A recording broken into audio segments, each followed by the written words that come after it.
तो आज की इस वीडियो में हम लोग देखने वाले हैं to find the factorial of a number in C program. तो ये क्वेश्चन जो है, ये क्वेश्चन काफ़ी इंपॉर्टेंट है। तो आज हम लोग इसी वीडियो में देखने वाले हैं कि हम लोग किसी भी नंबर का फैक्टोरियल कैसे निकालते हैं यूजिंग लूप्स।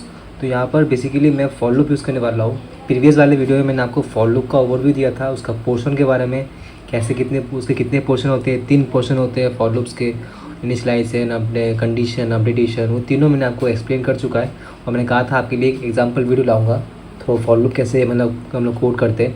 तो आज के इस वीडियो में हम लोग फॉर लूप के हेल्प से हम लोग एक प्रोग्राम बनाएंगे जिसमें हम लोग किसी भी एक नंबर का फैक्टोरियल निकालेंगे। ठीक है, अगर आपको किसी भी फैक्टोरियल निकालना है, किसी भी n नंबर का फैक्टोरियल निकालना है किसी भी n नंबर का, तो वो क्या होगा आपका, वो आपका होगा हमेशा जितना नंबर जो है, नंबर स्टार्टिंग 1 से होगा, नंबर स्टार्ट होगा 1 से और कहाँ चलेगा अप टू n तक। ठीक है, तो स्टार्ट जो नंबर होगा 1 से होगा और वो जो नंबर जो है वो कहाँ चलेगा अप टू n तक। लेट्स सपोज मैंने यहाँ पर दिया है, अगर मैं एक कोई एग्जांपल दूँ, जैसे मान लीजिए n इक्वल टू, अगर मान लीजिए 5 है, कितना है n इक्वल टू 5, तो आपका जो फैक्टोरियल जो होगा आपका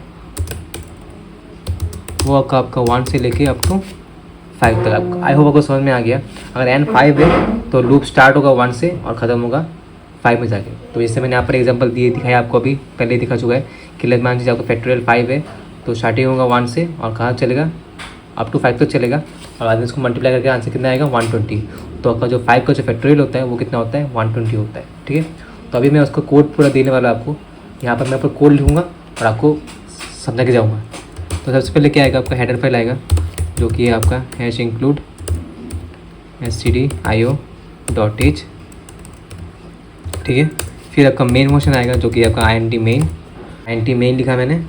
ठीक है, अब मुझे फैक्टोरियल निकालना है, तो फैक्टोरियल निकालने के लिए मैं लूँगा यहाँ पर एक int फैक्ट, और फैक्ट का वैल्यू को मैं रख दूँगा पहले 1, क्योंकि मुझे इस फैक्ट को हमेशा यूज़ करना पड़ेगा। जब भी लूप स्टार्ट होगा तब से मुझे फैक्ट का वैल्यू को चेंज करना पड़ेगा। तो फैक्ट इक्वल टू 1 होगा, फिर कॉमा देंगे हम लोग और एक वैल्यू लेंगे हम लोग और वैल्यू लेंगे मैं आई, क्यों आई क्यों लेंगे कि मुझे लूप चलाना है, तो उसके लिए मुझे आई का ज़रूरत पड़ेगा। और हम लोग लेंगे एक n, क्या लेंगे n। तो मतलब हमारा जो फैक्टोरियल है वो कहाँ से शुरू होने वाला है, सॉरी जो हमारा जो फैक्टोरियल है उसका n वो कितना कौन सा नंबर है, जो भी n का नंबर होगा उस हिसाब से उस पर्टिकुलर वैल्यू का फैक्टोरियल निकल के आएगा। ठीक है, अगर आपका फैक्टोरियल मान लीजिए n का वैल्यू अगर 4 है तो फैक्टोरियल कितना होगा 24 होगा। खुद करके देख लीजिए आप, 1 × 2 × 3 × 4 कितना आता है 24 आता है। तो ये डिपेंड किसके ऊपर करेगा, n के ऊपर। तो मेरा n जो है वो मुझे वो जो n है मेरा वो क्या है, नंबर है। तो अभी मैं यूज़र से इसका एक वैल्यू ले लूँगा, मतलब यूज़र से मैं n का वैल्यू ले लूँगा। तो उसके लिए मैं लिखूँगा enter the value of n, जो यूज़र जो n लेगा उतना फैक्टोरियल निकल के आएगा, और उसको मैं स्टोर कर दूँगा वेरिएबल किसमें, वैल्यू जो होगा फैक्टोरियल का जो भी नंबर होगा उसको मैं स्टोर कर दूँगा आपके फैक्ट वाले वेरिएबल में, सॉरी फैक्ट नहीं n वाले वेरिएबल में, n के वाले वेरिएबल में हम उसको स्टोर कर देंगे। तो n%n, तो यहाँ पर जो है इस n के अंदर आपका n का नंबर जो है वो क्या बोलते घुस जाएगा। अभी लाएंगे लूप। तो लूप जो है मैंने कहा था आपको स्टार्टिंग 1 से होता है और कितना चलेगा जब तक नंबर है।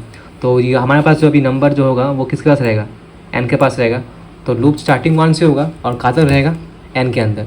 तो मेरा कंडीशन जो होगा पहले इनिशियलाइज कैसे होगा 1 से, तो i इक्वल टू 1 और i less than equal to कितना होगा, क्योंकि स्टार्टिंग n 1 से होता है और कितना चलता है अप टू n तक।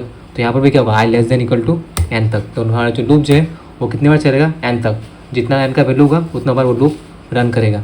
आपको मैंने पहले ही वीडियो बना चुका है फॉर लूप कैसे काम करता है। अगर आपने वो नहीं देखा वीडियो आप देख लीजिए, वीडियो मैंने डिस्क्रिप्शन में देख रखा है, वो वीडियो आप देख सकते हैं। ठीक है, अब मुझे फैक्ट निकालना है, तो फैक्ट इक्वल टू क्या होगा, फैक्ट इंटू आई। क्या लेंगे, फैक्ट इंटू आई, मतलब जितनी बार आई आता है वो हम लोग क्या करेंगे, जो भी आई होगा मेरा उसको मैं फैक्ट का जो वैल्यू है 1 से दिख रहा है उससे मैं इसको मल्टीप्लाई कर दूंगा।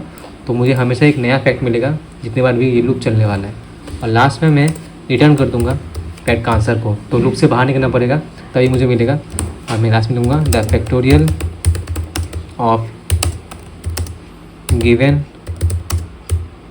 नंबर इज %d, कॉमा क्या होगा, कॉमा होगा हमारा फैक्ट, क्योंकि जो नंबर लास्ट में जो नंबर होगा, जो भी आपका वैल्यू रहेगा लास्ट वैल्यू वो किस में स्टोर होगा, फैक्ट के अंदर। कि यहाँ पर ही हम लोग सारे वैल्यू को मैनिपुलेट कर रहे हैं। तो जो भी आंसर होगा फैक्टोरियल का वो हमारे फैक्ट वाले वेरिएबल में स्टोर हो जाएगा। ठीक है, और लास्ट में लगा दूंगा रिटर्न। ये उसका पूरा आंसर मैं आपको इसी में दिखा दूंगा, प्रोवर्ब में यहाँ पर ही दूंगा। तो इसको मैं सेव कर लेता हूँ किसी भी नाम से सी। चलो मैंने वीडियो अभी इस कोड को मैंने सेव कर लिया है। अब इसको रन करते हैं हम लोग। आपके सामने सब कुछ करने वाला हूँ रियल टाइम में। कंपाइल करूँगा तो देखिए कंपाइल 0 एरर आया, 0 वार्निंग आया। अभी रन करेंगे इसको। चलो मुझसे पूछ रहे हैं enter the value of N. जैसे हम लोग सबसे सिमिलर वैल्यू हम लोग क्या लेंगे, 5 लिखते हैं। 5 का फैक्टोरियल कितना होता है, 120। तो देखिए यहाँ पर क्या आ रहा है, the factorial of given number is 120। ठीक है, आप आपको चाहे तो और एक नंबर ले सकते हैं। तो इसी तरह से हम लोग किसी भी नंबर का फैक्टोरियल निकाल सकते हैं बाय यूजिंग दिस प्रोग्राम। तो किस तरह से आपको फॉलो काम करता है, आई होप आपको ये वीडियो समझ में आ गया है। और ऐसे ही मोर वीडियोज़ के लिए सब्सक्राइब करना और कोई भी डाउट हो मुझे पूछ सकते हैं। So thank you for watching.